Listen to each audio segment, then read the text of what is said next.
A Provo mom and her daughter now rebuilding after they were one of the victims of the multiple arson cases in Provo, you'll remember, from 2022.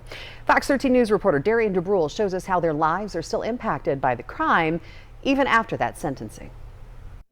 Charred wooden frames and boxes full of nearly burnt belongings lie outside Claire Hart's home. We haven't really been able to talk much about what had happened to us until recently. Based on the new interior, you'd never think this home was once up in flames.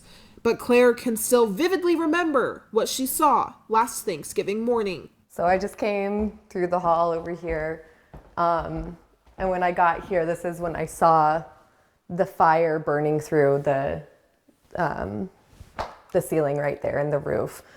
This little door was open to the coat closet, and all of that had burned through. Earlier this month, the suspect for the fire, a stranger named Calliope Milinar, pled guilty to 1 count of aggravated arson at an apartment complex and agreed to take financial responsibility for 6 other fires, including Claire's. We're not expecting to see any financial restitution. It's an interesting juxtaposition of feeling like relieved that the person is in prison behind bars, but then still having to deal with the consequences of their actions for the foreseeable future. Claire and her 5-year-old daughter have been without a permanent home since the fire. We have been bouncing around from place to place the past 11 months, and it's been difficult, but there have been a lot of really, really kind, generous people willing to help us out. As you can see, almost a year later,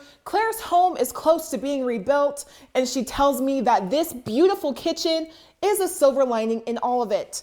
But she and her daughter are still emotionally impacted by what happened that November morning. Do you feel safe coming back to this home? No, that's a great question. I don't know if anyone's actually asked me that. My plan is to install the most robust security system I can find, and then there's just going to be a lot of healing and addressing the fear that I live with now. In Provo, Darian DeBrule, Fox 13 News, Utah.